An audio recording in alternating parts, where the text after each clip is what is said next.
Imagine you're 35 years old. Every 2 weeks, you do the responsible thing. You contribute to your 401k.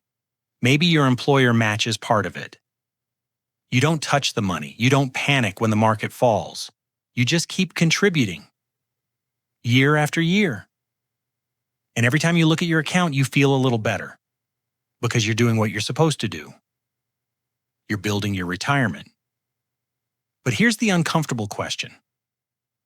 Do you actually know how much you're paying to have that money invested? I'm not talking about how much you contribute. I'm not talking about the employer match. I'm talking about the money that can quietly come out of your retirement savings through fees and expenses. Because your 401k usually doesn't send you a bill that says, "Congratulations, you invested for retirement this month. Here's your fee." It often doesn't work that way. Some costs can be deducted directly from your account. Others are reflected in the expenses of the investments you're holding, and because these costs are often expressed as percentages, they can look almost meaningless. A fraction of a percent, a tiny number, something you might glance at and think, that's nothing. But retirement isn't 1 year, it's not 5 years. For many people, it's 20, 30, or even 40 years of investing. And when a small percentage affects a large amount of money over a long period of time, small doesn't necessarily stay small. Let's see why.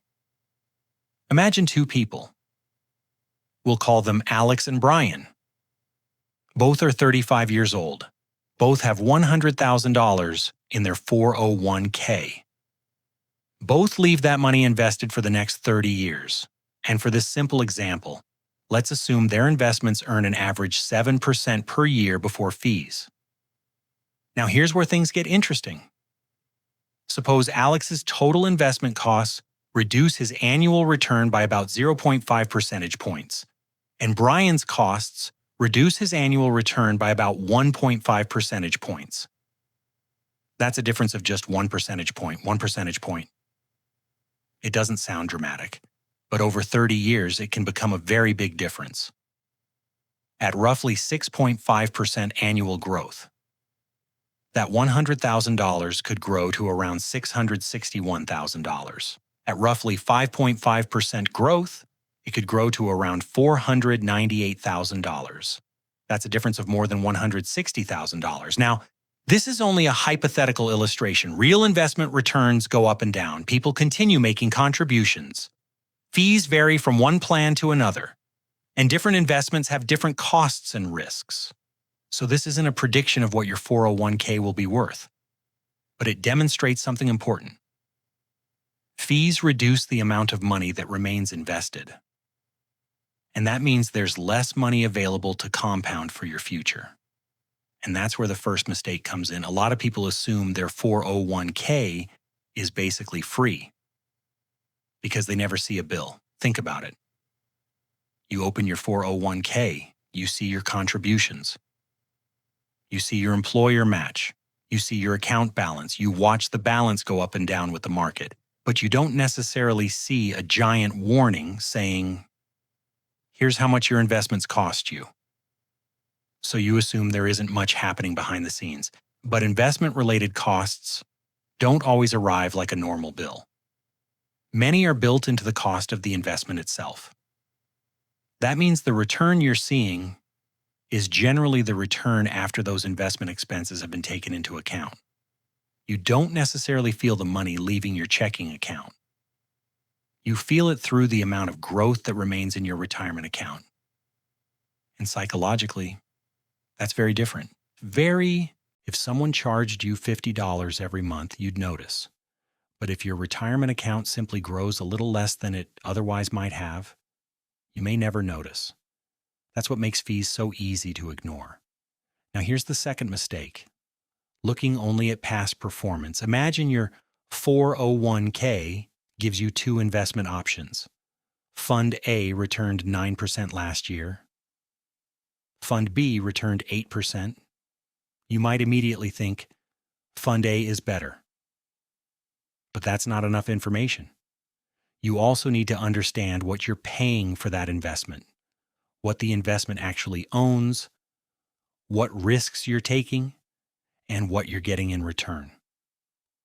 A higher cost investment isn't automatically bad, and the cheapest investment isn't automatically the best.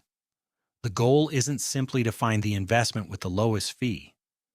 The goal is to understand the cost and understand what you're getting for that cost. If two investments serve a similar purpose and one costs significantly more, that's when the difference deserves your attention. Now let's talk about something that fools a lot of people. The idea that 1% is too small to matter. Someone might tell you, don't worry, it's only 1%.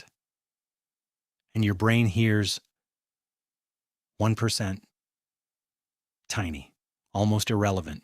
But your retirement account doesn't think about fees as a one-time purchase. That cost can affect your investment year after year, and as your account grows, the dollar amount associated with a percentage can grow too. 1% of $10,000 is one thing. 1% of $500,000 is something very different. That's why percentages need context. Don't just ask, what percentage is the fee? Ask, what does that percentage mean in dollars? And then ask, what am I getting for that cost? Those are much better questions. Now, there's another part of 401k fees that makes this even more confusing. Not every fee comes from the investment itself. There can be different types of costs inside a retirement plan. Some are related to plan administration. These can include things like record keeping, accounting, legal services, trustee services, and other costs involved in running the plan. Then there are investment-related fees. These are associated with managing the investments offered through the plan, and there can also be individual service fees. These may apply when you use certain optional services or features. The exact fees and the way they're charged depend on the specific 401k plan. That's why simply asking, what's my 401k fee, may not be enough. You want to understand the costs of the plan and the cost of the investments inside the plan. Now let's go back to our two investors, Sarah and Mike. They work for the same company. They earn similar salaries. They contribute similar amounts to their 401ks. They receive the same employer match. On the surface, everything looks almost identical, but Sarah takes some time to read her plan's investment information. She discovers that one of her investment options has relatively low ongoing expenses. Mike doesn't pay much attention. He chooses an investment because the name sounds familiar and because its past performance looked good. Neither person is doing anything obviously reckless. But over decades, differences in costs can affect how much of the investment return stays in their accounts. And here's the important part. Mike doesn't necessarily feel like he's losing money. His balance can still go up. His statements can still look good. He can still see thousands of dollars accumulating. That's what makes this so easy to overlook. You don't need to see your retirement account going backward for fees to matter. Your account can grow and still grow less than it otherwise might have. So where do you actually find these fees? This is where I want you to do something very simple. Don't guess. Don't rely on a random finance video. And don't automatically assume your employer's plan is expensive or cheap. Look at your actual plan documents. Your retirement plan should provide information that helps you understand the fees and expenses associated with the plan and its investment options. Look for terms such as expense ratio, investment management fees, administrative fees, record-keeping fees, and individual service fees. The terminology can vary, but the important thing is that you understand what you're actually paying. And if you don't understand a fee, ask your plan administrator. That's not being difficult. That's being responsible with your retirement. Now let's talk about one number you'll often see when looking at mutual funds or other investment options. The expense ratio. Think of the expense ratio as an ongoing operating cost associated with an investment. And, for example, if an investment has an expense ratio of 0.20%, that doesn't mean you're writing a check for 0.20% every month. Instead, those expenses are generally reflected in the investment's returns. And that's why expense ratios matter.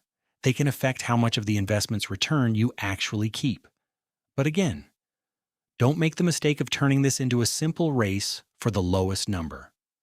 A lower expense ratio isn't automatically better in every situation. You still need to understand what the investment actually does, what it holds, what risks it takes, and whether it fits your goals and time horizon.